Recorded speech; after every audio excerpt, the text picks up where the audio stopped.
toda a profecia de Ezequiel tem o seu propósito para aquele povo, mas também tem um significado grande para nós. Nós aprendemos bastante com isso. Na semana passada nós falamos sobre as abominações do templo e sobre a idolatria do povo. Nós vimos que no primeiro momento a gente fala assim, mas é idolatria, eu não sou idólatra, eu só adoro um Deus. Mas quando a gente vai estudar sobre isso, quando a gente vê e traz uma aplicação prática para a nossa vida de hoje, a gente vê que muitas das vezes nós cometemos o mesmo pecado de idolatria do que o povo cometia. Só que o povo, eles criavam imagens, eles adoravam de fato os outros deuses, era uma idolatria bem explícita, mas conosco, nos dias de hoje, é uma idolatria mais velada. Às vezes a idolatria não é um Deus, mas a idolatria é um filho, às vezes a idolatria é o trabalho, às vezes a idolatria é um hobby, às vezes a idolatria é uma coisa que a gente acha que não tem sentido, que não tem valor nenhum, mas que quando a gente vai parar e analisar e principalmente orar e meditar sobre isso, a gente vê que isso tira de nós a atenção de Deus, ou tira a nossa atenção de Deus. E é um tipo de idolatria, de acordo com a Bíblia. Então vamos ver sobre isso hoje, sobre essa retirada da glória de Deus de cima do meio do povo e de cima do templo de Jerusalém. O nosso texto está em Ezequiel, obviamente, capítulos 9, 10 e 11. Tá? É um pouco pingado, mas a gente vai ler todos os versículos. Então, primeiro nós vamos ler Ezequiel capítulo 9, versículo 3. Depois nós vamos ler Ezequiel capítulo 10, versículos 4, 18 e 19. E por último nós vamos ler Ezequiel capítulo 11, do verso 22 ao verso 25. Então, primeiro Ezequiel capítulo 9, versículo 3. Depois Ezequiel capítulo 10, versículo 4, 18 e 19. E por último Ezequiel capítulo 11, do verso 22 ao verso 25. Então, para nós começarmos, Ezequiel capítulo 9, versículo 3, que diz assim: E a glória do Deus de Israel se levantou do querubim sobre o qual estava, até a entrada da casa, e clamou ao homem vestido de linho, que tinha o tinteiro de escrivão à sua cinta. Agora vamos para o capítulo 10, versos 4, 18 e 19. Então se levantou a glória do Senhor de sobre o querubim para a entrada da casa, e encheu-se a casa de uma nuvem, e o átrio se encheu do resplendor da glória do Senhor. Versículo 18 e 19. Então saiu a glória do Senhor na entrada da casa e parou sobre os querubins, e os querubins alcançaram as suas asas, e se elevaram da terra aos meus olhos, quando saíram. E as rodas os acompanhavam, e pararam à entrada da porta oriental da casa do Senhor, e a glória do Deus de Israel estava no alto sobre eles. Por fim, Ezequiel capítulo 11, do verso 22 ao verso 25. Então os querubins elevaram as suas asas, e as rodas os acompanhavam, e a glória do Deus de Israel estava no alto sobre eles. E a glória do Senhor se alçou desde o meio da cidade, e se pôs sobre o monte que está ao oriente da cidade. Depois o Espírito me levantou e me levou em visão a Caldeia, para os cativeiros, se foi de mim a visão que eu tinha visto. E falei aos do cativeiro todas as coisas que o Senhor me tinha mostrado. Bom, apenas uma explicação breve. Eu imagino que os irmãos, como a gente sempre fala, ou tem falado desde o início da revista, tenho lido o livro de Ezequiel em casa, mas apenas uma breve explicação. Ezequiel ele tem uma visão onde ele vê 4 seres. Em cima desses seres você tem a arca com os querubins, e você tem uma nuvem em cima dessa arca que representa a glória de Deus. A gente vai falar sobre isso. E aí ele vê essa imagem, essa nuvem, vamos dizer assim, saindo do templo, indo para a porta do templo, da entrada do templo. Depois essa nuvem se levanta, essa nuvem se levanta dos querubins, e ela vai se afastando, ela vai numa carruagem, ela entra como se ela subisse ou ficasse em cima de uma carruagem, e ela vai se afastando em direção ao Monte das Oliveiras até que ela sobe. Essa é a visão, sim, uma explicação bem breve, de novo, leiam sobre essa visão da glória de Deus sim se afastando. Bom, sobre a glória de Deus, nós vamos ver hoje sobre a glória de Deus, nós vamos ver sobre essa retirada da glória de Deus, como que ela se dá. Nós vamos ver sobre o segundo templo, que a gente tem, não sei se todos sabem, mas no deserto o povo tinha um tabernáculo, e aí Salomão ele constrói um templo. Esse primeiro templo ele é destruído, e aí depois lá com o rei Ciro, a gente conta isso no livro de Neemias, onde o Neemias está triste, e aí o rei vai, o que está acontecendo? Estou triste porque minha cidade está destruída e tal, então constrói o templo de novo. Nós vamos ver esse segundo templo, e aí tem uma diferença uma relação entre a glória de Deus, o primeiro templo e o segundo templo, a gente vai ver isso em detalhes. E por último, nós vamos ver sobre essa glória de Deus nos nossos dias de hoje. Nós vamos devagar, não vamos discutir sobre isso. Mas enfim, por agora, nós temos essa glória de Deus representada no templo. O que significa a glória de Deus representada no templo? Como eu disse, no Antigo Testamento, quando Deus chega para Moisés, ele faz toda aquela aliança e tem toda aquela relação com Moisés, onde ele dá para Moisés as instruções do tabernáculo e como que deveriam construir e tudo mais. Depois que é construído o tabernáculo, na construção do tabernáculo, lá em Êxodo, capítulo 25, versículo 8, lá para sua Bíblia, em Êxodo 25, 8. Êxodo, capítulo 25, versículo 8.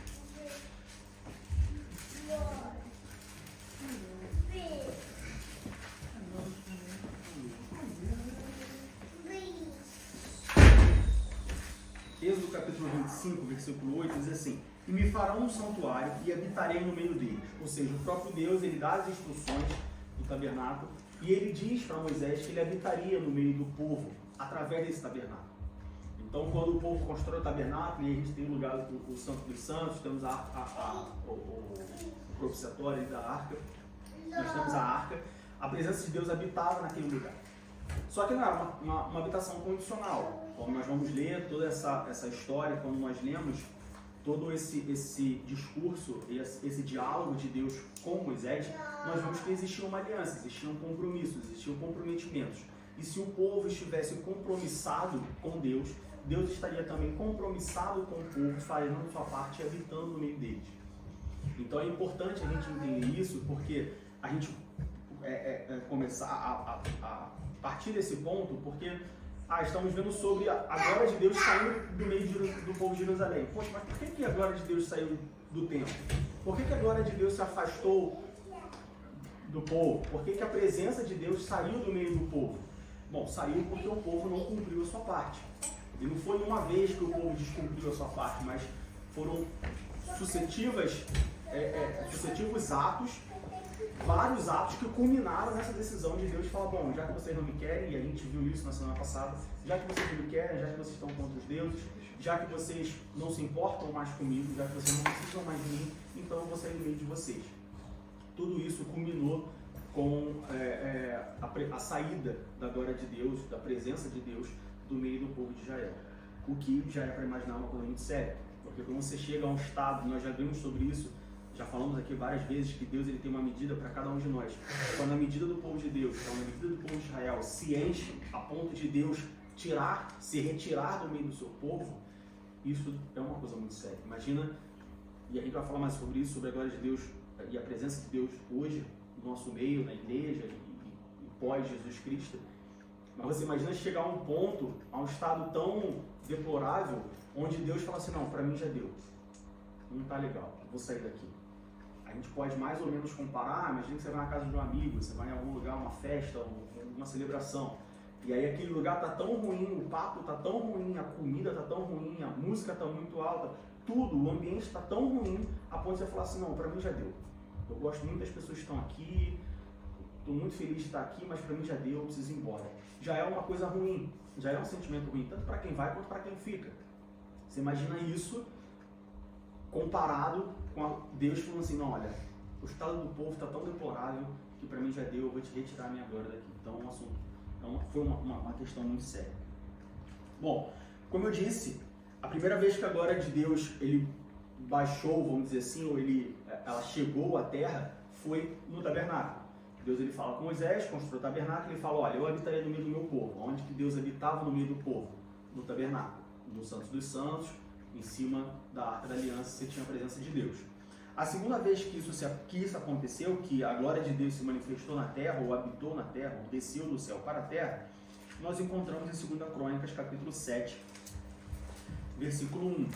Lá em 2 Crônicas, capítulo 7, versículo 1, nós temos a inauguração do templo, do primeiro templo de Israel, com o rei Salomão. 2 Crônicas, capítulo 7, versículo 1. E acabando Salomão de orar, desceu o fogo do céu e consumiu o holocausto e os sacrifícios. E a glória do Senhor encheu a casa.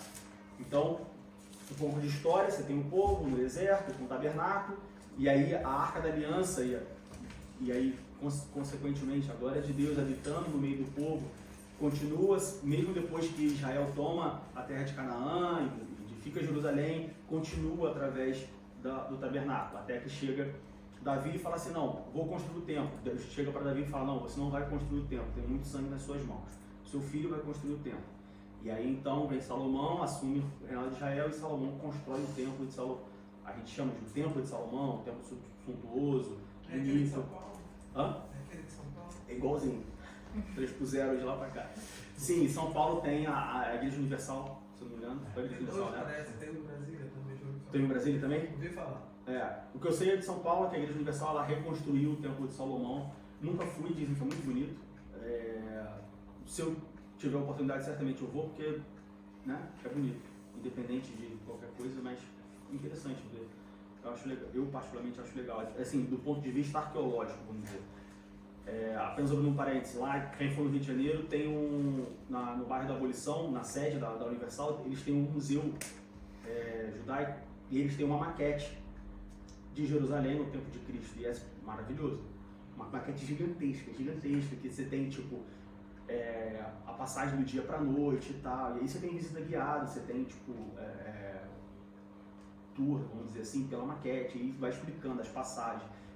Assim, é muito interessante. Então, do ponto de vista arqueológico e histórico, essas coisas são muito boas, de fato. Então, Salomão ele constrói o templo, e aí, 2 Crônicas, capítulo 7, versículo 1, a Bíblia diz que quando Salomão ele termina de orar, consagrando o templo, né, inaugurando o templo, desce do fogo do céu, consome o holocausto e o sacrifício que Salomão tinha feito, e aí a glória de Deus agora não estava mais presente no tabernáculo, estava presente no templo. E a glória de Deus permanece presente no meio do povo, no templo, até esses acontecimentos de Ezequiel, até essa visão de Ezequiel. Bom, sobre a glória de Deus, tá, Diego, eu entendi, legal, bacana, você deu um pouco de história aí, mas o que significa a glória de Deus? O contexto que a gente está falando aqui ajuda a entender o que significa a glória de Deus, tá? Esse glória, a palavra hebraica é kavod, que significa peso. Como assim peso? Tá ficando confuso. Peso não significa no sentido de algo pesando sobre alguma coisa, algo pairando sobre alguma coisa. Portanto, nós podemos entender que esse glória de Deus, esse termo kavod, ele diz não só a glória no sentido espiritual, ou no sentido, um brilho muito forte. Não, glória no sentido de presença. Então, quando a gente fala que a glória de Deus estava naquele lugar, que a glória de Deus parava sobre o templo, que a glória de Deus estava no tabernáculo, é como se a presença de Deus estivesse ali. E aí, glória de Deus, a presença de Deus. Ou seja, quando a Bíblia fala que a glória de Deus estava naquele lugar, significa para nós que Deus estava habitando naquele lugar, que Deus estava presente naquele lugar. Entendem um pouco a relação? Como Deus habitava naquele lugar, como Deus estava presente sempre naquele lugar, e Deus é um Deus glorioso, então a gente pode imaginar que seria a glória de Deus naquele lugar, traduzido como a presença de Deus naquele lugar. Então a gente poderia dizer que Deus habitava naquele templo, Deus estava sempre ali naquele templo, assim como ele sempre esteve com o povo durante todo o tempo no deserto. Deus não estava com o povo somente na coluna de fogo ou na nuvem durante o dia, mas Deus habitava no tabernáculo. Era uma forma de Deus se fazer estar sempre presente no meio do povo, e o povo também não, Deus está conosco, Deus está aqui, Deus não está olhando de longe, Deus não está só protegendo, Ele está conosco no nosso meio. Tudo bem até aí? Essa passagem essa palavra só nesse sentido literal de peso, ela acontece duas vezes no Antigo Testamento, uma em 1 Samuel capítulo 4, vamos ler lá, 1 Samuel capítulo 4, versículo 18, e 2 Samuel capítulo 14, versículo 26.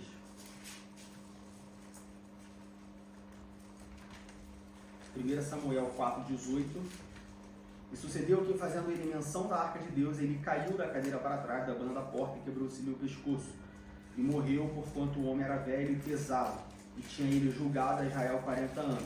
Ou seja, esse pesado seria esse kavod, no sentido de peso. E 2 Samuel, capítulo 14, 2 Samuel, capítulo 14, versículo 26. O pesado não era porque ele era gordo? Então, pesado porque ele era gordo. Tô falando, a palavra kavod, no sentido literal de peso, só acontece nesses dois. O mesmo termo usado nas duas passagens antigas na escrita lá. Isso. Aí a kavod é o sentido de peso. Ah, tá, entendi. Entende? Mas aí tem o kavod também no sentido de. Presente. Esse a glória de Deus de Ezequiel é a kavod, Ok. no sentido de presença. Então, estou só mostrando os dois sentidos. E o segundo é 2 Samuel, capítulo 14, versículo 26. E quando tosqueava a sua cabeça, sucedia que no fim de cada ano a tosqueava, porquanto muito lhe pesava, e por isso a tosqueava. Pesava o cabelo da sua cabeça 200 ciclos, segundo o peso real. Então, literalmente, kavod significa peso. Quando nós vemos nesse contexto, né, nessas aparições, vamos dizer assim, sobre a glória de Deus, principalmente quando a gente pega a tradução da Septuaginta, e aí quem está fazendo seminário vai me dizer o que é a Septuaginta. A escrita pelos 72 nações que fizeram A tradução de quê para quê? hebraico para grego? Exatamente. Que durou quantos dias? 72. 72. Septuaginta é uma tradução do hebraico do grego, foi a primeira tradução da Bíblia, vamos dizer assim, do hebraico para o grego, um grego bem popular, chamado Koiné, que durou 72 dias e foi feito por 72 anciãos. Essa tradução, quando eles traduzem essa palavra grega, kavod, ela perde, vamos dizer assim, esse sentido literal de peso e passa a ter um sentido, ele é traduzido, né, com um peso com uma tradução de glória, de resplendor, de reputação, de valor, tem um outro sentido, um outro significado. Por isso que a gente tem esses dois significados. Enfim, o mais importante é que nessas visões de Ezequiel, a glória de Deus significa, como eu disse, a presença de Deus, a habitação de Deus. Então fica bem claro para nós que quando Ezequiel fala sobre a glória de Deus, Ezequiel está falando sobre a presença de Deus. Deus, ele habitava naquele tempo. Deus estava sempre presente no meio do povo através do templo. E aí tem uma palavra, uma palavra que muita gente usa para identificar a glória de Deus, que é a famosa Shekinah. Todo mundo já ouviu falar. A Shekinah de Deus. Shekinah é a glória de Deus. Mas alguém sabe me dizer aonde que a gente encontra essa palavra na Bíblia? Em que lugar, em que versículo a gente encontra Shekinah na Bíblia? Só no livro judeu? Hã? Só na palavra, na Bíblia não é o uso da palavra Shekinah. Não sei. Tem ou não? Acho que não tem. Não tem. Bíblia. Shekinah não é uma palavra bíblica. A palavra Shekinah acontece nem na Torá, nos Talmudes, Os livros antigos. que são os livros antigos que eram passados pelos judeus pela Tradição hebraica. tradição hebraica, tradição oral hebraica. Então, não existe na Bíblia a palavra Shekinah. Shekinah não é uma palavra bíblica. E a gente vai falar um pouco mais sobre a Shekinah mais para frente. Em alguns pontos, na verdade. Bom, ainda sobre a glória de Deus. Como eu disse, a glória de Deus ela aparece nesse sentido de presença a primeira vez no Antigo Testamento, óbvio, no deserto, quando o povo sai do Egito, o povo está no deserto e Deus faz aliança com o povo e manda Moisés construir um tabernáculo. A glória de Deus estava presente naquele lugar constantemente, ou seja, a presença de Deus estava ali. Depois, como eu já falei, Salomão constrói um templo e a presença de Deus também está ali naquele templo. A glória de Deus também está naquele templo como a presença de Deus. E Deus, ele promete, ele prometeu e ele sempre cumpriu que estaria no meio do povo caso o povo, que estaria no meio do povo. Só que o povo se esquece disso. Abre a sua Bíblia em 2 Crônicas, capítulo 7. 2 Crônicas, capítulo 7, do verso 14 ao verso 16. 2 Crônicas 7, 14 e 16.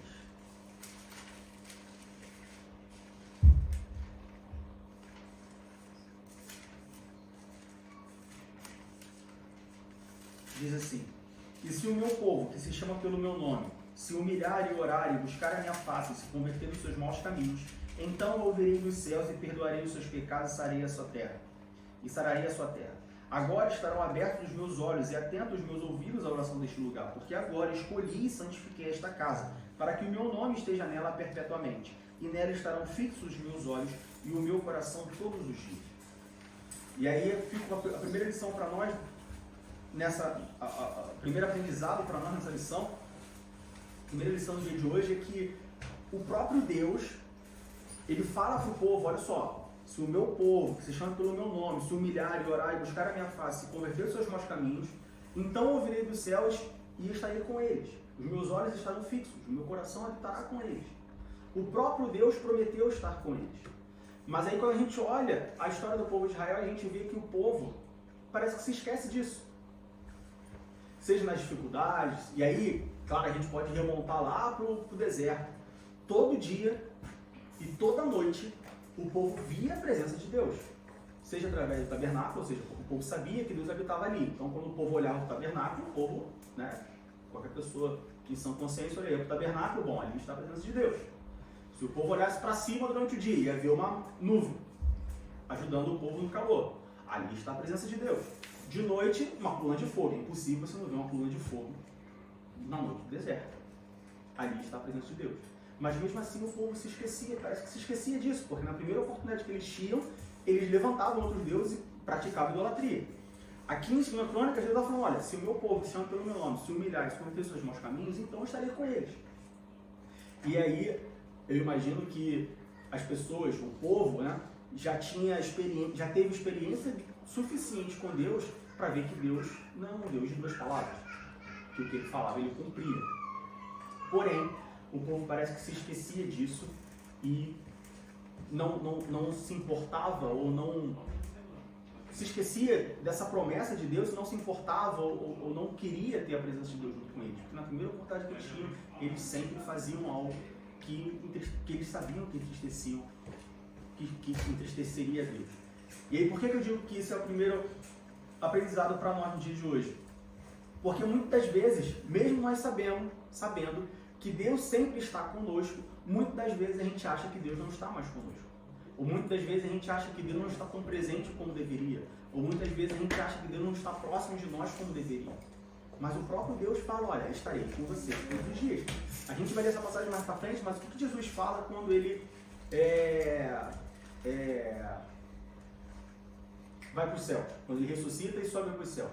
E a gente pode falar assim: Diego, mas você está falando de Deus, mas Deus não falou para mim pessoalmente que estaria comigo se eu me arrependesse, se eu convertesse os meus maus caminhos.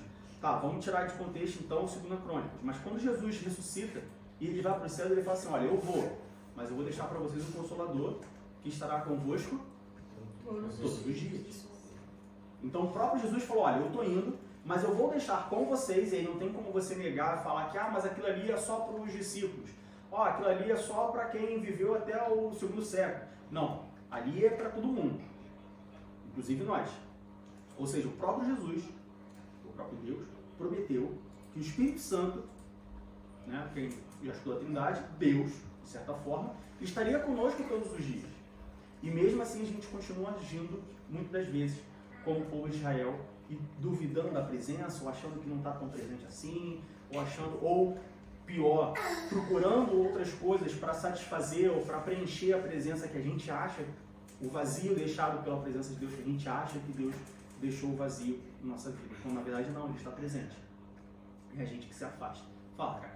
Eu acho que o fundamental nisso, quando eu parei de pensar nisso, é que as promessas de Deus também não é nenhum vale-brinde, né? Não é aquela coisa que você compra na farmácia, pega o número e você ganha. É sempre de dois lados. É um acordo. Você faz e eu faço. E aí o povo sempre peca nisso. Ele quer sempre a graça, ele quer a presença de Deus, mas ele se esquece que ele tem que orar, ele tem que buscar, ele tem que se separar do mundo, que aí é o que sempre pesa por qualquer um. Exatamente. Porque é muito difícil para o povo de Israel você ver tudo que eles passaram, tudo que eles sofreram, mas é que sempre na primeira oportunidade ele sempre volta para o velho homem, e é a luta que nós estamos tendo. A promessa da presença de Deus, vamos dizer assim, não vou entrar no mérito de todas as promessas, mas essa promessa específica, ela nunca foi incondicional. 2 Crônicas, capítulo 7, deixa isso bem claro. Se o meu povo, se chama pelo meu nome, se humilhar e orar e buscar a minha face, se converter dos seus maus caminhos, ela tem 4 condições. O povo tem que se humilhar, orar, buscar e se converter. São 4 condições. E são 4 condições que no ramo de programação você tem condição E e condição OU. E tem que ser isso, E alguma coisa, ou pode ser isso ou alguma coisa.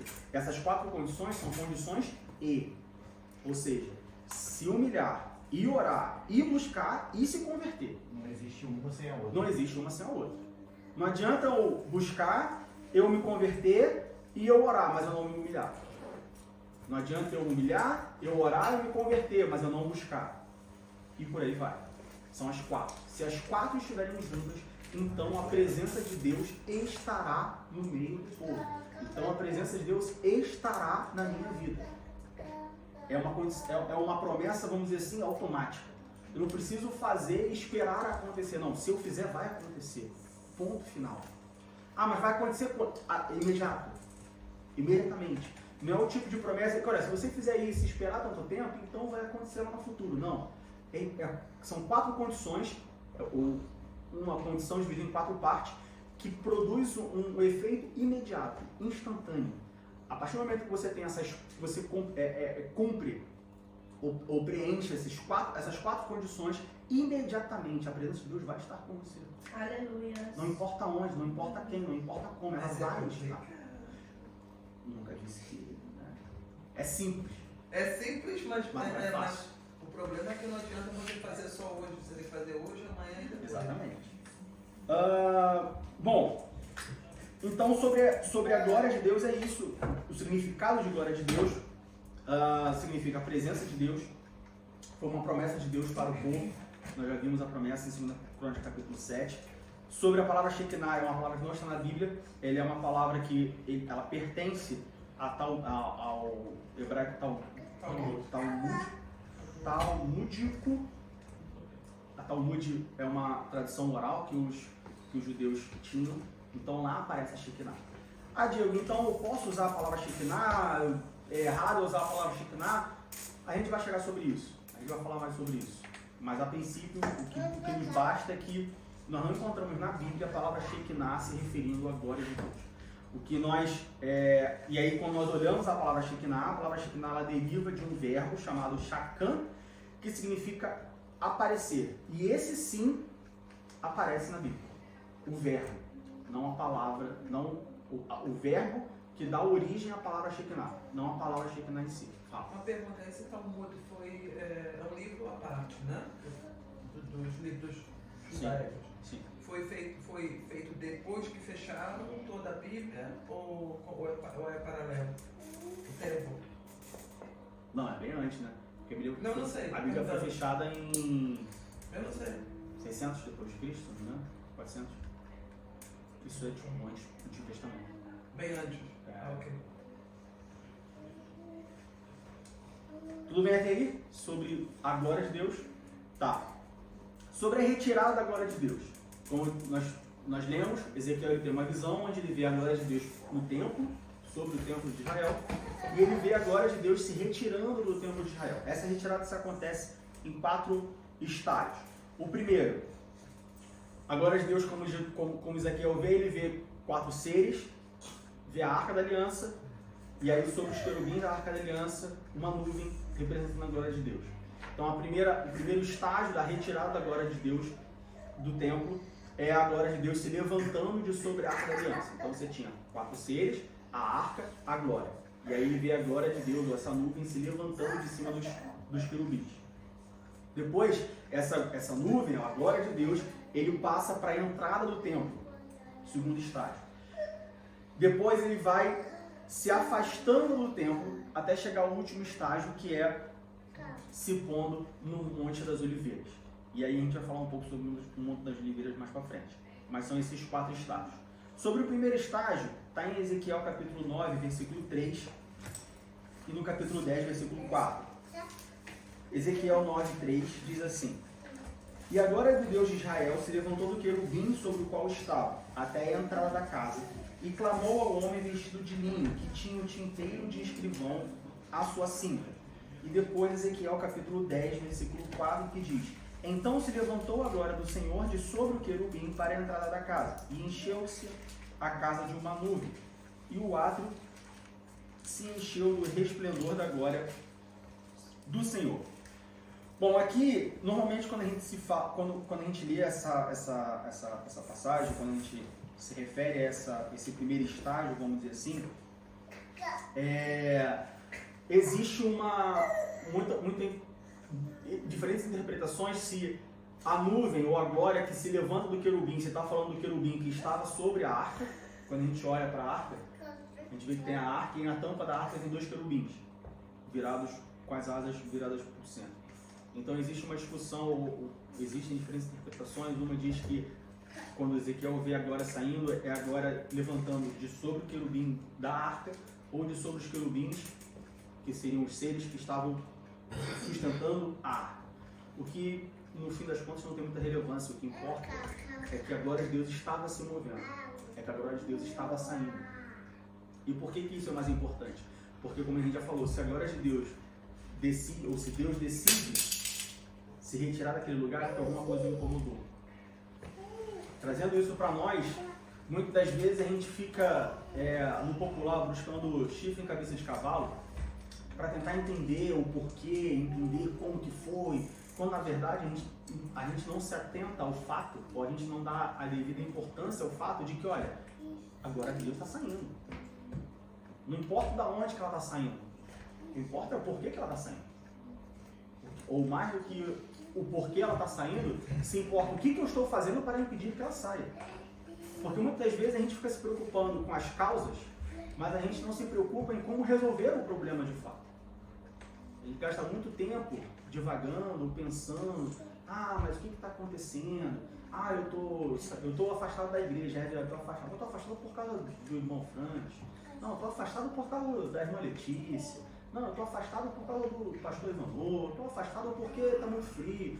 Tá, não interessa o porquê. Não interessa o como você vai resolver.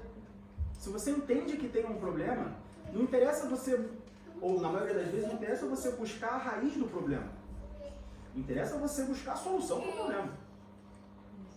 E a gente às vezes fica muito preocupado nos pormenores dos problemas, nos pormenores que nos tiram a atenção de Deus, nos pormenores que fazem com que a presença de Deus saia do lugar, mas a gente não está de fato preocupado com a presença de Deus se afastando da nossa vida, que é o mais importante. Então, não tente, era o querubim de cima, era o de baixo, era o seio. Não, o que importa era a presença de Deus que estava saindo daquele lugar. Na nossa vida, a gente não tem que se preocupar com as pequenas coisas, a gente tem que se preocupar com a presença de Deus na nossa vida. A gente tem que se preocupar em como que a gente pode voltar a ter a atenção de Deus. Como que a gente pode voltar a ter a presença de Deus na nossa vida. Entende? E não se preocupar com os pequenos problemas da vida. Porque se a gente... E aí, não sei se isso é psicológico, mas eu tenho uma convicção que isso é psicológico. Quando você se preocupa com pequenas coisinhas, essas pequenas coisinhas elas viram problemas gigantescos. Né? Viram problemas gigantes, viram uma bola de neve. Quando é só um problemazinho, só uma preocupação. Se você fingir que não ouviu, ele vai embora. É igual, às vezes, dor de cabeça. Tô com dor de cabeça. Se tu ficar remoendo aquela dor de cabeça ali, daqui a pouquinho a cabeça está explodindo. Dor de cabeça, bebe água e vai trabalhar. Foca de trabalho. Vai trabalhar que esquece. Mas se ficar ali, deita, sofre e tal. Mas o maior problema a gente não se preocupa que é a presença de Deus saindo daquele lugar. E aí, depois que Ezequiel vê a presença de Deus se levantando, indo para o templo, ele vê no terceiro estágio a presença de Deus começando a se afastar. E aí ele vê isso em Ezequiel capítulo 10, versículo 18. Então saiu a glória do Senhor da entrada da casa e parou sobre os querubins.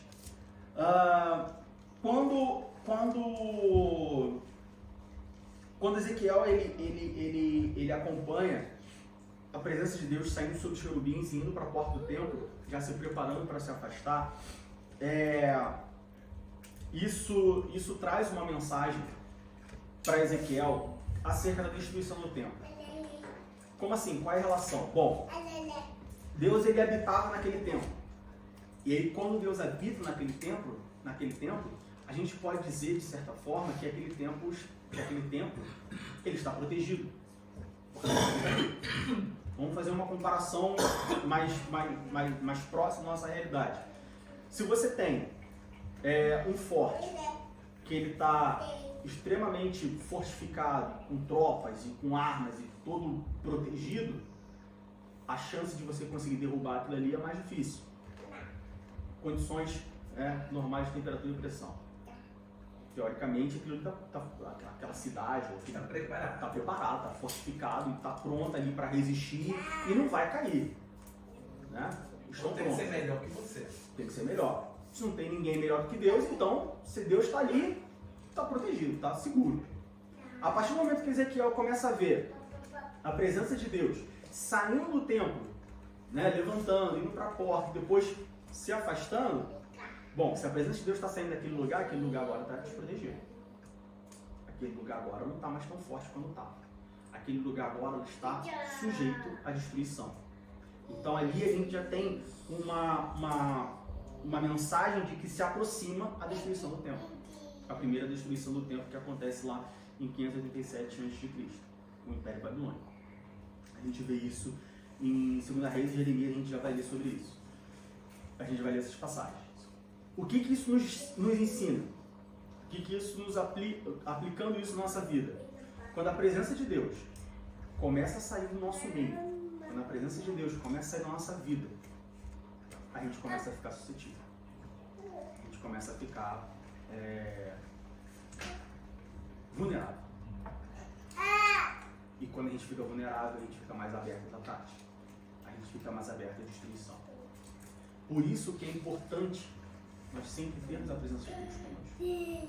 E aí, de novo, às vezes a gente não dá tanta importância para a presença de Deus, porque a gente acha que não, presença só um pouquinho ali já tá bom, só 10% da presença de Deus já é maravilhoso. Sim, já é maravilhoso, sem dúvida nenhuma, 10% é melhor do que nada. Mas é infinitamente pior do que tudo. 10% é bom? É bom. Mas se você olhar 10 e comparar com 100, 10 é bem menos do que 100. É melhor que tenha 100. Se eu tiver 10, eu tenho 90% desprotegido. Se eu tiver 50% da presença de Deus, eu tenho metade, probabilidade. Um ataque pode ser bom, pode me machucar, pode me derrubar ou não. Se eu tiver 100, é garantido que ele não vai me derrubar. E aí entra naquilo que a gente já falou aqui algumas vezes, que são aqueles crentes, aquelas pessoas que elas querem Deus, mas elas acham que não precisam de tudo de Deus. E querem só um pedaço de Deus, ou querem só uma porção de Deus. Isso é um perigo muito grande. Porque quando você decide ter só uma parte da sua vida coberta pela presença de Deus, isso significa que a outra parte está exposta. E se a outra parte está exposta, ela pode ser fruto de ataque, ela pode ser alvo de ataque. E aí, depois que atacar e que entrar, um abraço. Depois que entrar na fortaleza, não importa por onde entrou, mas depois que entrar, ele pode destruir por dentro. Então é um perigo muito grande os crentes que só querem uma parte de Deus. Só quer um pedaço, só quer uma experiência. Não precisa tudo, não precisa tudo, não. Eu vou lá só domingo, pego meu pedacinho e vou para casa. A gente já falou sobre isso aqui. Crente que vive de domingo em domingo. Não, eu quero só orar que tá bom, só orar tá o suficiente. Eu vou lá, eu oro, eu tenho aquele relacionamento com Deus, não é muito profundo, mas também não é muito raso. Só mando o dízimo. Ele fala comigo de vez em quando, mas também às vezes eu não estou muito afim de ouvir, não quero muita proximidade. Sabe, aquele relacionamento meio barro, meio tijolo, assim, meio não é firme o suficiente, mas também não larga, definitivo. E fica aquele fundo e raso, aquele alto e baixo. Você está tão suscetível quanto aquele que não está. É um engano nosso achar que quando a gente tem um pouco de Deus, a gente está bem. Ou a gente tem o suficiente. Nunca é o suficiente termos qualquer porção de Deus. O suficiente é estarmos cheios de Deus. Suficiente é termos Deus morando na nossa vida. Suficiente nós termos a glória de Deus no tempo. Permanente, parada. Mas por que a gente se contenta com partes de Deus? Por que a gente se contenta e não, eu vou só... Não, chegou... Pastor, eu vou ficar só aí. Só dando aula, só dominical. Posso para pregar não, porque pregar dá mais trabalho, tem que pensar e tal. Não, só, eu quero ficar só aqui dentro da igreja. Se tiver um evangelismo aí, me deixa ele fora. Tira, vou deixar, tal, com as pessoas e tal. Então eu vou ficar aqui só dentro da igreja. Hã? Só vai dizer que você crê? É, pessoal, o mínimo de trabalho possível. O mínimo suficiente para eu ir para o céu. Já vi muita gente falando isso. Não, eu quero ir para o céu, não importa se eu vou morar na favela ou na mansão. Cara, não existe. Isso não existe, não. Fala. Não sei, talvez esteja fora, mas estudando essa lição de Ezequiel, você falou da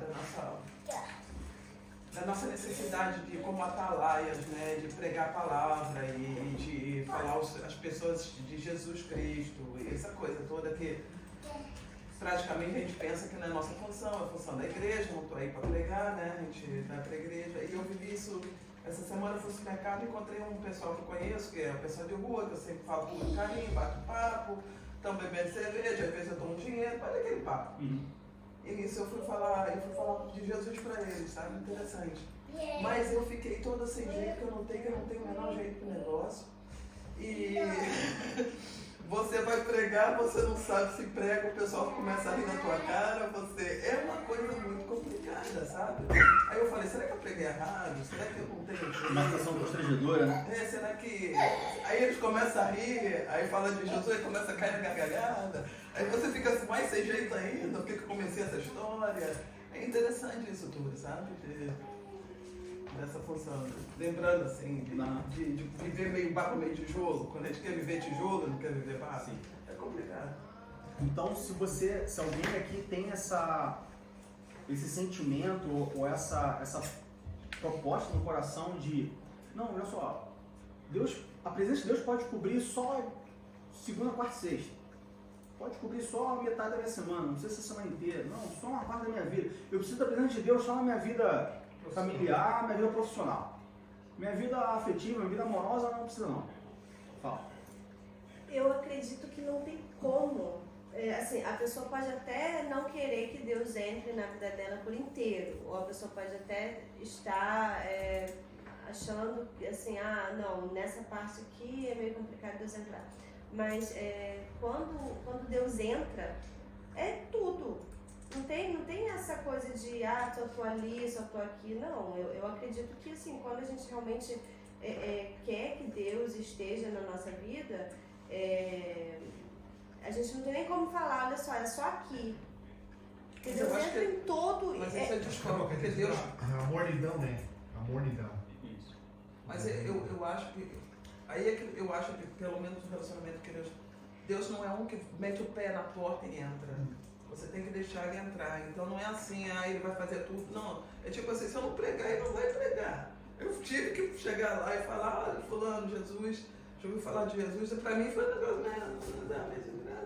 eu fiz, né? Mas Deus não ia pregar pra mim. Entendeu? Eu tive que me dispor, porque tipo assim, faz parte. Mas o que eu estava falando no seu dia a dia, né? Mas também no dia a dia. Na vida cristã você não tem como, eu quero só uma parte de Deus. Mas você falando que quando Deus ele entra, é sempre tudo. É isso que você está falando? Sim. Assim, eu tô falando realmente no dia a dia, de assim, eu acredito que não tem como você ir estar na presença de Deus e não pensar em Deus todo dia, sabe? E não querer que Deus esteja todo dia. Não, tanto é possível que várias pessoas querem isso. E fazem isso. Possível é. Do lado humano. O que mais tem na igreja é isso. Pessoas que só querem Deus domingo, só querem Deus com uma tribulação. Então, de 10 às 12, depois não. E do lado de Deus também é possível, porque é o que a Cátia falou. Deus ele não é um tirano que eu falo assim, não, olha só. Se eu for para entrar é para fazer tudo. Deus ele respeita o seu espaço. Você quer o quê? Você quer só isso? Então, só isso. Então ele fala, é melhor que seja frio ou quente do que senão vomitar-te e acaba condenando esse tipo de decisão, né? Se Deus fala que, olha só, melhor você ser quente ou ser frio, porque se você for vomito, então é possível você ser morto. Você ser morto. Entende? Não estou falando que Deus aprova a morridão. Ou que Deus aprova ficar só pela metade, entende? Mas é possível. Tanto da parte do homem quanto da parte de Deus. Entende? Só que nós, como homens, a gente não deveria, de forma nenhuma, ficar satisfeito com isso. Porque a partir do momento que a gente fica satisfeito com uma parte da presença da nossa vida, a outra parte está desprotegida, a outra parte está descoberta. E quando você tem uma parte que está descoberta, você tem uma parte vulnerável. E aí essa parte vulnerável vai ser porta de ataque do inimigo para que todo o resto se destrua, se perca. Entende? Mas possível é. Tanto que o que mais tem na igreja é isso. Você pega uma igreja com 2 membros. Um vai ser assim. O outro não.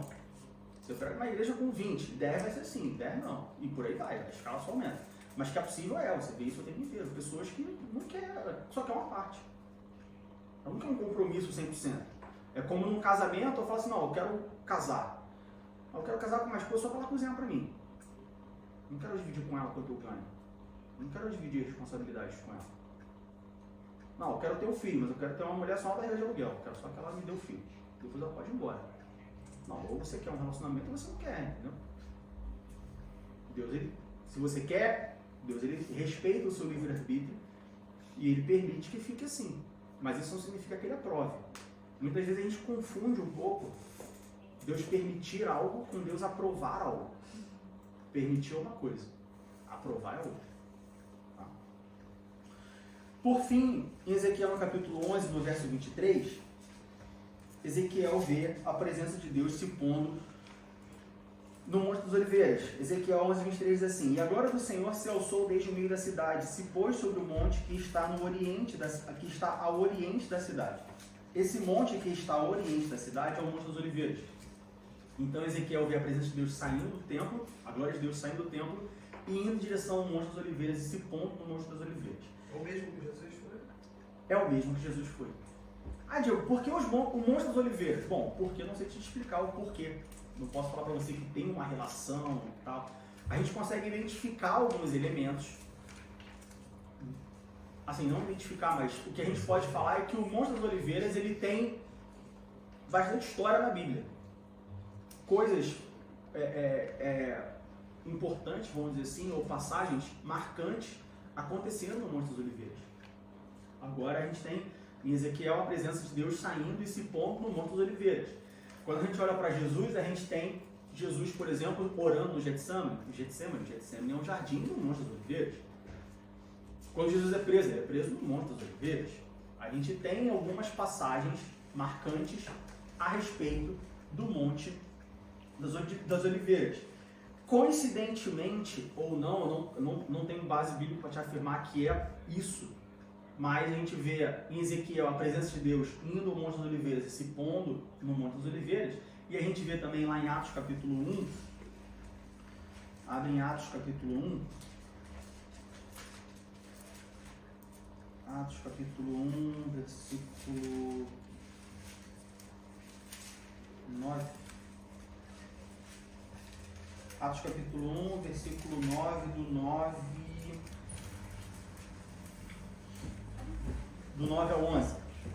E quando dizia isto, vendo eles, foi elevado às alturas, e uma nuvem o recebeu, ocultando-os a seus olhos.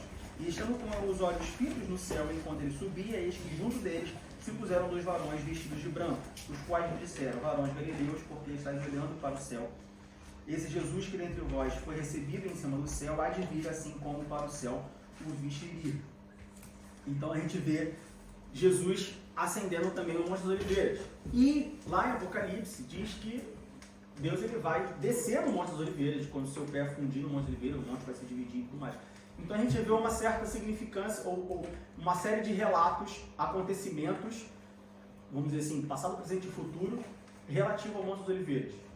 A gente não, como eu falei, não tem base bíblica para dizer que, a glória de Deus de Ezequiel foi para o Monte das Oliveiras porque era lá que Jesus haveria de subir, e é lá que vai descer, porque está tudo ligado, porque as oliveiras, o O no alfabeto, não tem nenhuma relação mística, mas coincidência ou não, várias coisas aconteceram no Monte das Oliveiras.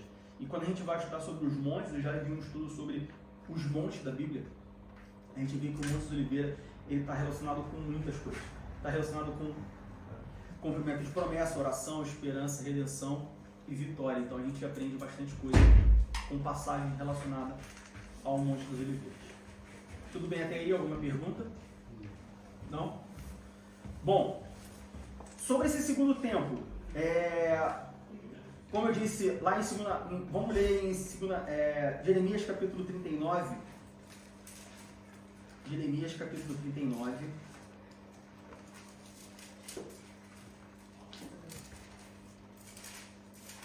Jeremias 39. Versículo 2.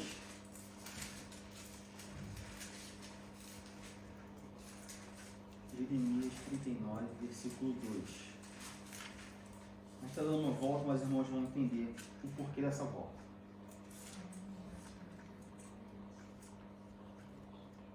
Antes, vamos ler 39, 2, depois a gente vai voltar para Ezequiel. Jeremias 39, versículo 2 diz assim: no ano 10º de Zedequias, no 4º mês, aos 9 do mês, se fez a brecha na cidade.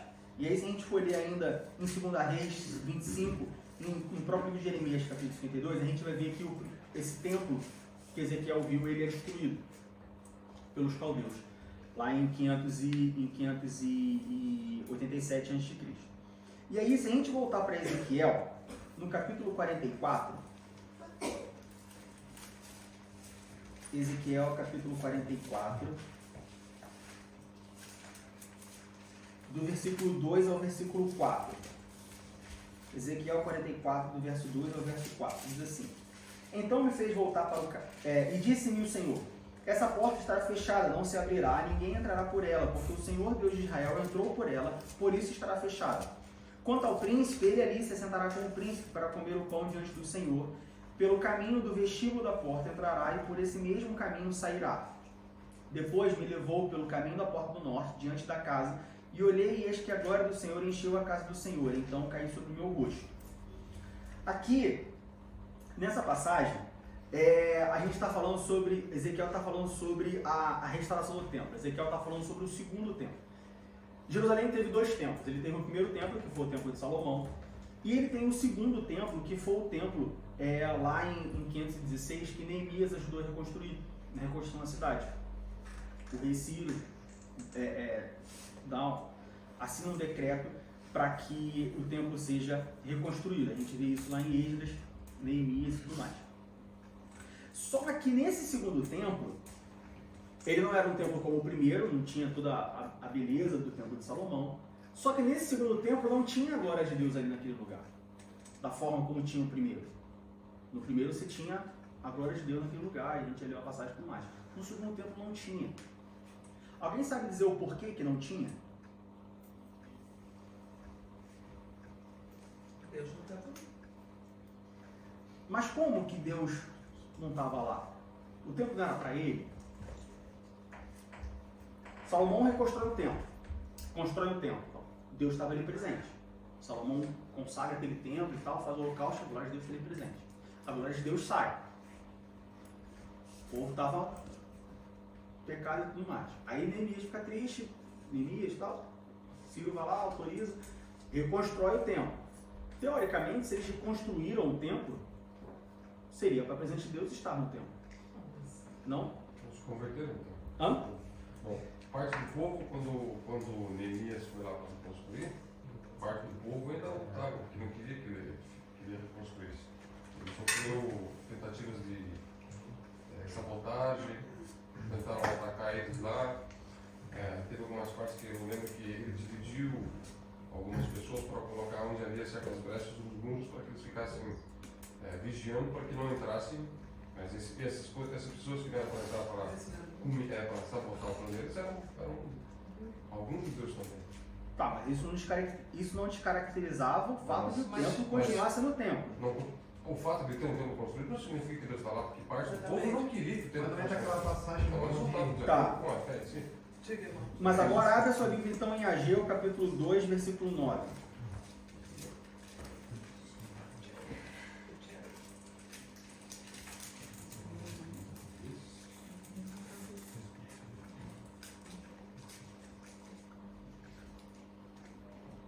Ageu, capítulo 2, versículo 9.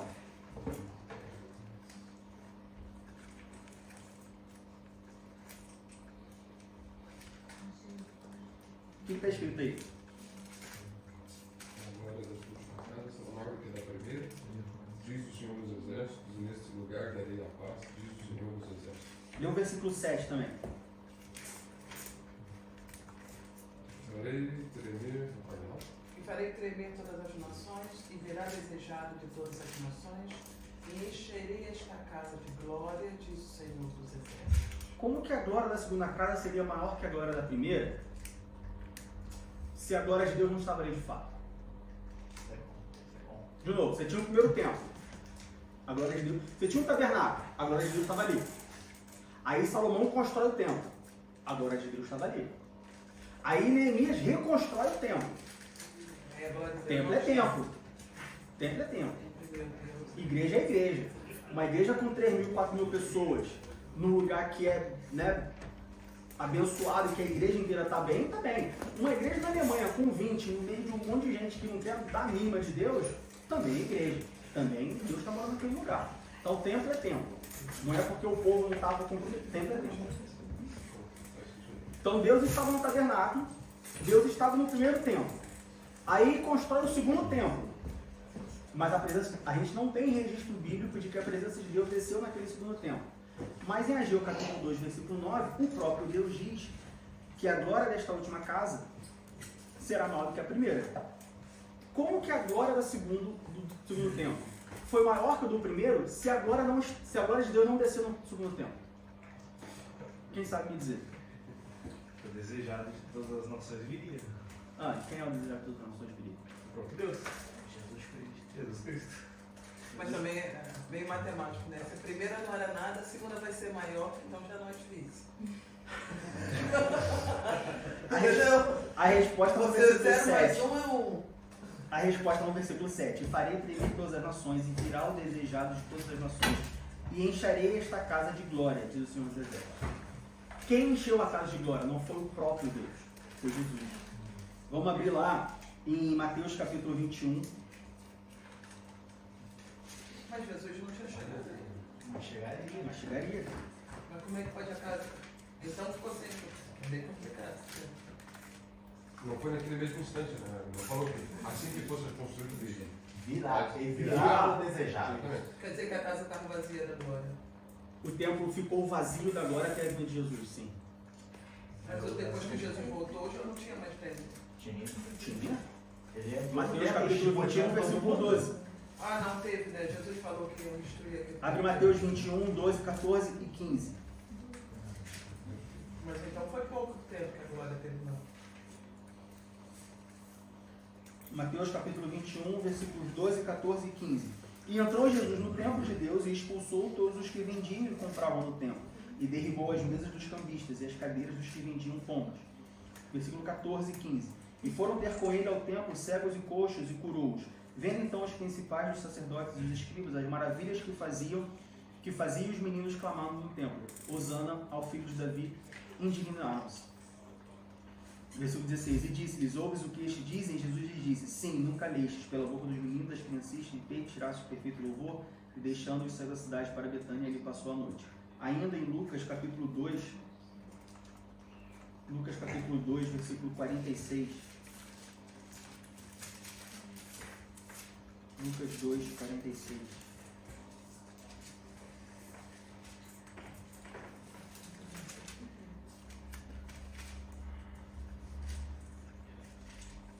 E aconteceu que, passados 3 dias, o acharam no templo, assentado no meio dos doutores, ouvindo-os e interrogando-os. O templo ficou sem a glória de Deus durante um tempo. Mas quando Jesus veio, Jesus era a glória de Deus naquele lugar. E aí, em Ageu capítulo 2, versículo 9, diz assim: a glória do segundo será maior do que a primeira. Era mais importante, vamos dizer assim, não que Jesus é ou foi mais importante do que Deus, mas a presença de Jesus e de Deus, eu vou explicar, a presença de Jesus e de Deus é diferente. No sentido de que, quando Deus estava no primeiro templo, vamos dizer assim, quando Deus estava presente, mas você precisava anualmente ter um sacrifício para perdão dos pecados. Vamos lá, primeiro vamos partir do princípio do que o que é um templo. Para que serve um templo? Vamos ver para que serve um templo. Um templo é um lugar de perdão, um lugar de encontro com Deus, é um lugar que você vai para adorar, para cultuar e tudo mais. Então, no primeiro templo, no tabernáculo, você tinha a presença de Deus, Deus em si, o Deus Pai. Maravilhoso, legal. Mas anualmente você tinha que ter ali um sacrifício. No segundo templo, você não tinha a presença de Deus, você tinha a presença de Jesus. E por que a glória do segundo foi maior do que a primeira? Porque com a glória do segundo, com a presença do segundo, foi a presença perfeita, vamos dizer assim. Jesus foi o sacrifício perfeito. Agora você não precisa mais de sacrifício. Entende por que a segunda glória foi maior do que a glória da segunda casa foi maior que a da primeira? Porque da primeira era Deus. Na segunda também era Deus, de certa forma. Mas na segunda tinha Jesus. Jesus era mais importante, vamos dizer assim. Ou Jesus trouxe um efeito não só maior, mas perpétuo através do sacrifício. Fala. Agora, pra gente é meio complicado, né? Porque esse templo hoje não mais existe, né? O segundo templo? Não existe, né? Mas mesmo assim, a glória de Deus ainda está. Mas isso é interior, né? A gente vai falar sobre isso. A gente vai falar sobre isso. Entendem? Primeiro templo, segundo templo, a glória. Então a glória de Deus ficou. O segundo tempo ficou um tempo sem glória de Deus. Foi meio pegadinho. Total. Não é, a questão de Jesus é muito clara, porque a gente está aqui, não fala de Jesus Cristo em si. Mas a forma como fez a pergunta ali, se você parar para analisar apenas nessa questão do tempo de Neemias, se você só ler isso à parte. Mas eu falei do tempo, não falei do tempo naquele período. Mas foi com ele. Bom, aí agora eu quero dar uma pausa sobre a glória de Deus e eu quero voltar para a história da Shekinah. Abra sua Bíblia em Romanos capítulo 12, versículo 1. Porque uma das perguntas que ficaram quando a gente falou sobre a Shekinah é se era certo ou errado usar a palavra Shekinah. Eu quero começar a responder essa pergunta com Romanos capítulo 12, versículo 1. Romanos capítulo 12, versículo 1 diz assim: rogo-vos, pois, irmãos, pela compaixão de Deus, que apresenteis o vosso corpo em sacrifício vivo, santo e agradável a Deus, que é o vosso culto racional. Bom, antes da gente entrar nos pormenores da palavra Shekinah, se é certo ou não, de novo, é importante a gente sempre nos afastarmos de buscarmos respostas simples ou embasamentos que justifiquem ou favoreçam nossas ideias. Como assim, Diego? Parem de buscar sim e não, pode e não pode. Paulo fala que nós temos que ter um culto racional. Um culto racional envolve eu fazer ou não algo sabendo o que eu estou fazendo ou sabendo o porquê que eu estou deixando de fazer. Então, quando você faz a pergunta, a palavra Shekinah não está na Bíblia, então eu posso usar a palavra Shekinah ou não posso usar a palavra Shekinah? Depende. O que você está buscando ao utilizar a palavra Shekinah? Porque se você estiver buscando usar a palavra Shekinah com a glória de Deus, nós já vimos que a glória da segunda foi maior do que a glória da primeira. Qual foi a glória da segunda? Jesus Cristo. Então, se você quer a Shekinah de Deus na sua vida, se você está buscando a Shekinah, a glória de Deus na sua vida, mas por que você está buscando algo que você já tem? Entendem? Estão entendendo a ideia? Então, se você estiver usando a palavra Shekinah como buscando a glória de Deus na sua vida, buscando ali a nuvem de fumaça ao redor, na igreja, na sua vida. Meus irmãos, a glória da segunda foi maior que a da primeira. A glória da segunda foi em Jesus Cristo. Você já tem Jesus. Então você está deixando agora a maior glória, a segunda glória, que foi maior, para buscar a primeira, que foi menor. Não vou falar que está errado, não vou falar que está certo, mas, poxa, você está, assim, de novo, uma comparação para a gente só entender melhor. É como se você estivesse deixando um pote de ouro de lado para buscar um pote de prata. Um pote de mel, né? Você tem algo mais valioso, que é a presença de Jesus.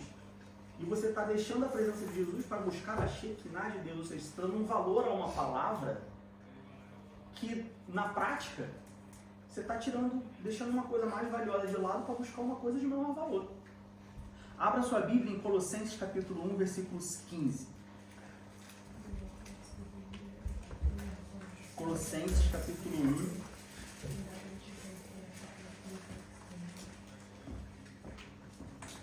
Versículo 15.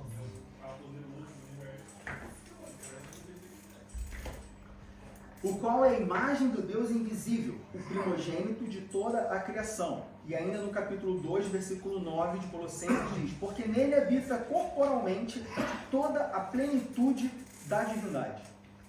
Ou seja, se a gente está usando a palavra Shekinah como uma manifestação visível da presença de Deus,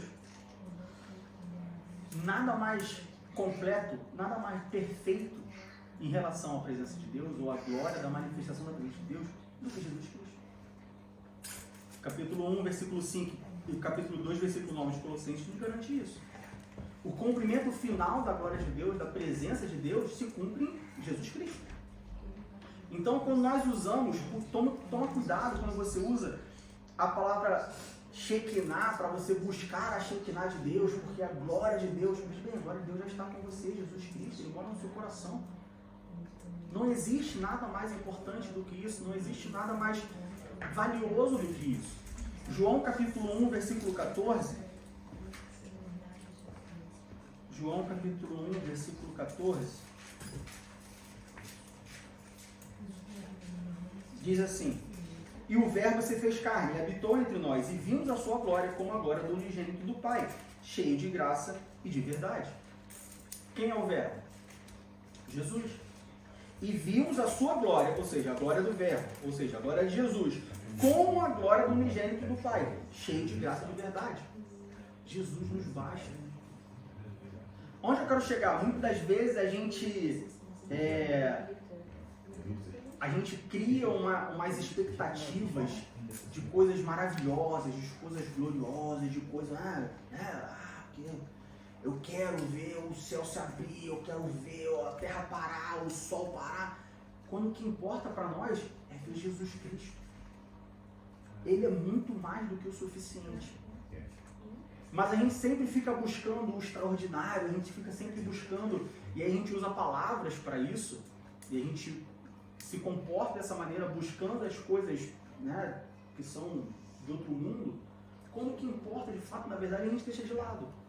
A gente ora buscando a Shekinah de Deus, mas a gente não tem lugar para Jesus no nosso dia a dia, no nosso testemunho, junto com o próximo. A gente deixa o mais precioso de lado para buscar algo que parece ser bom, que parece ser maravilhoso. Entende? Ainda sobre isso, 1 Coríntios capítulo 3, versículo 16. 1 Coríntios capítulo 3, verso 16. Paulo vai falar o seguinte, ele vai falar assim: não sabeis vós que sois o templo de Deus e que o Espírito de Deus habita em vós? Eu não preciso buscar a Shekinah de Deus. Porque se a Shekinah de Deus é a glória de Deus habitando em algum lugar, não sabeis vós que o templo de Deus, e que vós sois o templo de Deus, e que o Espírito de Deus habita em vós? Deus ele já habita em mim, ou pelo menos deveria habitar em mim. Aí eu volto naquela questão, né, de 100%, 50%. Você quer que Deus habite em você? Ou você quer que Deus use você como casa de veraneio? É crente que quer ser casa de veraneio de Deus. Vai só no verão. ou vai só no inverno. Não quer que Deus habite. Mas Paulo fala, não sabeis vós que sois o templo de Deus e que o Espírito de Deus habita em vós. Eu não preciso buscar a Shekinah, só preciso entregar a minha vida a Deus e a Shekinah vai estar presente na minha vida todos os dias. Ele vai habitar em mim. Assim como ele habitava no templo, ele vai habitar agora em mim. Olha que coisa maravilhosa. Eu não preciso mais ir ao templo para estar na presença de Deus. Eu vou estar na presença de Deus no momento que eu durmo, no momento que eu acordo, no momento que eu como, no momento que eu tomo banho, no momento que eu não trabalho, quando eu estou no ônibus, quando eu estou na igreja, quando eu estou no shopping. Porque ele vai habitar em mim. Mas a gente fica tão preso nas coisas que a gente acha interessante, que a gente prefere que a Shekinah de Deus venha na igreja do que Deus habite dentro de mim. Fala. Será que não é porque a gente, por exemplo, tem uma tendência assim meio de ser super-herói, né? A gente olha Daniel, como Deus falou com Daniel, e os profetas, e esse teve a visão, e esse tem não sei o que lá. E às vezes o ser humano fica buscando essas coisas, né? Embora não seja tanto, pode ser que Deus tenha te dado esse dom, mas não é para todo mundo. Então, por isso que as pessoas ficam sempre correndo atrás, sabe, como é aquilo que é o efêmero, e acaba perdendo o que é o certo. Assim, desde quando o povo fazia bezerro de ouro, fazia ídolos, muito mais fácil de acreditar no que está vendo e pode palpar do que uma coisa que a gente tem que usar um pouco mais o cérebro para assimilar. Pois é, mas a gente não podia aprender logo. Se fosse tão fácil, né? Jesus já tinha voltado. Caramba, por que a gente fica nessa de nós somos o templo do Espírito Santo? Porque às vezes o fácil é difícil. O fácil é difícil, o difícil é fácil. O fácil é difícil. Bom, então, como eu disse, assim como essa glória do segundo templo, você nota que a primeira, porque no segundo templo, a glória de Deus foi representada por Jesus Cristo. Jesus encheu a glória, encheu o segundo templo da sua glória, da sua presença. Tá? Agora abre a sua Bíblia em João capítulo 14, versículo 23.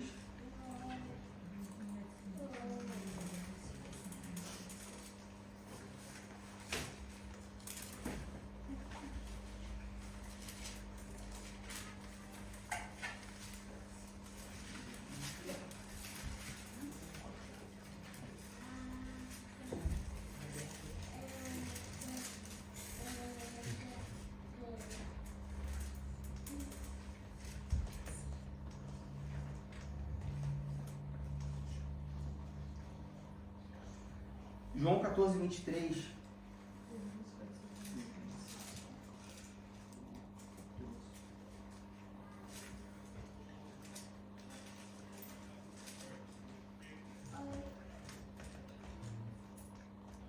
João 14, 23 diz: Jesus respondeu e disse: se alguém me ama, guardará a minha palavra, e meu Pai o amará, e viremos para ele e faremos nele morada.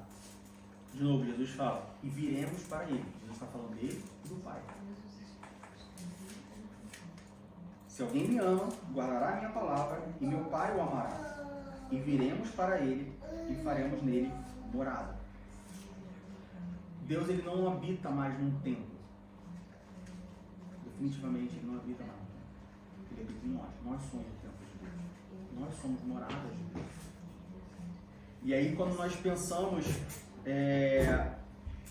dessa forma, junto lá com 1 Coríntios capítulo 6, versículo 19, que nós lemos, eu tenho certeza que quando nós olhamos para esse ensinamento, para essa mensagem de que nós agora somos a morada de Deus, eu tenho certeza que quando nós meditamos realmente nisso, paramos e pensamos nisso, isso traz para nós um significado completamente diferente para a nossa vida. Em todos os aspectos. Por que eu digo isso? Se eu só encontro uma pessoa aqui na igreja, eu só tenho contato com essa pessoa aqui na igreja, ou só tenho contato com essa pessoa no trabalho. Se eu estiver na minha casa, eu posso falar mal dessa pessoa. Ela não está ouvindo. Né? Se eu estiver em casa, eu posso fazer algo que eu sei que essa pessoa não gosta. A pessoa não está perto. Né? Sei lá. Tem uma pessoa, o Vinícius, por exemplo, ele não gosta de alho. Se eu estiver aqui na igreja, eu comer alho, ele vai sentir o bafo do alho, ele não vai gostar. Então na igreja eu não como alho. Em casa eu como alho. Ele está longe. Certo? Trazendo isso para Deus, nós sermos o templo do Espírito Santo, nós temos a presença da nossa vida. Se eu estou com o Vinícius 24 horas por dia, e eu não quero desagradar ele, eu não posso mais comer alho de jeito nenhum. Se eu estou com ele 24 horas por dia, eu não posso mais falar mal dele de jeito nenhum. Porque se eu falar, ele vai ouvir. Então, quando nós entendemos essa mensagem de que agora nós somos o templo de Deus, que agora Deus habita em nós, ou quer habitar em nós, isso deve nos trazer a memória de que tudo que nós fazemos, pensamos e sentimos e falamos, nós temos a presença de Deus sempre presenciando isso, vamos dizer assim. Então, isso deve, onde eu quero chegar é que isso deve nos trazer um peso, no sentido bom da palavra. Isso deve nos trazer o peso de sempre refletir a forma como nós vivemos a nossa vida. Olha só, ele está comigo todos os dias. Se eu for num lugar que ele não puder entrar, ou que Deus não quer ele entrar, mesmo assim eu vou entrar. Se eu falar algo que Deus não queira ouvir, mesmo assim eu vou falar. Se eu pensar alguma coisa que Deus não se agrade, mesmo assim eu vou pensar nisso. Se eu agir de uma forma completamente diferente da forma como que Deus agiria, eu vou continuar agindo dessa forma. Porque Ele está comigo, eu sou o templo dele. Ele está comigo 24 horas por dia. Então isso deveria, de forma geral, isso deveria certamente nos servir de reflexão. Como eu vivo a minha vida? Como eu vivo a minha vida sabendo que Deus habita em mim? Eu vou continuar fazendo aquilo que eu acho certo, aquilo que eu quero fazer, ou eu vou viver uma vida que agrade a pessoa que está morando comigo? E não é muito difícil a gente ter esse pensamento, porque é exatamente isso que acontece num casamento. Sou casado, eu moro com a Fabiana. Eu não posso escolher a cor da parede, eu tenho que consultar ela, eu tenho que chegar num acordo com ela. Eu gosto de branco, ela gosta de azul, então vamos pintar de amarelo. Isso é uma coisa que a gente está acostumado a fazer. Principalmente quem já é casado, quem mora com outra pessoa. É exatamente assim o nosso relacionamento com Deus. Deus, Ele mora em nós. Nós somos templo do Espírito Santo. Só que eu ser templo do Espírito Santo não é somente para as coisas boas que o Espírito Santo traz para mim. Eu ser morada de Deus não é somente para as coisas boas que Deus faz na minha vida, mas também para as concessões que eu tenho que fazer, já que Ele mora comigo. Abrir mão de coisas, já que Ele mora comigo. Tentar satisfazê-lo e alegrá-lo e fazer ele se sentir bem, já que Ele mora comigo. Nós somos egoístas, porque a gente quer que Ele more conosco, a gente quer que Ele habite no meio de nós, mas a gente não quer ceder os espaços que Ele precisa. Somos egoístas. Exatamente. De novo, é a mesma comparação. Eu sou casado, eu moro com uma pessoa, mas eu quero que ela só cozinhe para mim. O resto não precisa se meter. Eu quero só que ela lave minha roupa. Eu quero só que ele sustente a minha casa. Eu não quero que Deus cuide da minha vida. Não é esse tipo de morada que Deus quer ser para nós. Ele quer morar e Ele quer coabitar na nossa vida. Para nós terminarmos, abra sua Bíblia em Romanos capítulo 10, versículo 3. Romanos capítulo 10, versículo 3.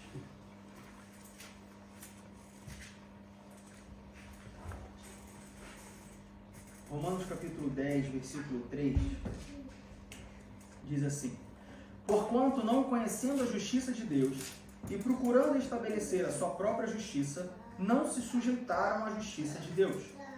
Aqui Paulo está falando justamente dos israelitas, dos judeus. Eles não conheciam a justiça de Deus, eles procuraram estabelecer a sua própria justiça, ou seja, viver a sua própria maneira. Qual foi a consequência disso? Na visão de Ezequiel, a glória de Deus se afastou do templo. Agora Deus se afastou daquele povo. O povo ficou vulnerável. A consequência dessa atitude do povo de que, não, eu vou viver minha vida, vou fazer o que eu quero, não preciso de Deus, foi Deus se afastar dele. É essa a consequência que a gente quer para a nossa vida? Porque se a gente continuar vivendo a vida que a gente está vivendo, é isso que vai acontecer. Eventualmente, a medida vai se encher e, eventualmente, Deus vai se afastar. E aí depois, só lá no final. A glória de Deus saiu do Monte dos Oliveiras e só vai voltar lá no final. Quando Deus voltar no Monte dos Oliveiras, e quando o seu pé tocar no monte, o monte vai fundir e tudo mais, toda aquela profecia apocalíptica que nós temos. É isso que nós queremos para a nossa vida? Que a presença de Deus se afaste da nossa vida, porque nós queremos viver da nossa própria maneira, porque nós queremos viver a nossa própria justiça, porque nós nos achamos justos o suficiente para decidir o que nós temos que fazer. Não deve ser esse o nosso sentimento. Para nós encerrarmos João capítulo 14, João capítulo 14, versículos 16, 18 e 26. João 14, 16, 18 e 26. Nós temos uma promessa de Jesus que diz assim: e eu rogarei ao Pai, e Ele vos dará outro Consolador, para que fique convosco para sempre. O Espírito da verdade, que o mundo não pode receber, porque não o vê nem o conhece. Mas vós o conheceis, porque habita convosco e estará em vós. Não vos deixarei órfãos, voltarei para vós. Versículo 26. Mas aquele Consolador, o Espírito Santo, que o Pai enviará em meu nome, vos ensinará todas as coisas e vos fará lembrar de tudo quanto vos tenho dito. Agora vamos para o capítulo 20, versículo 22.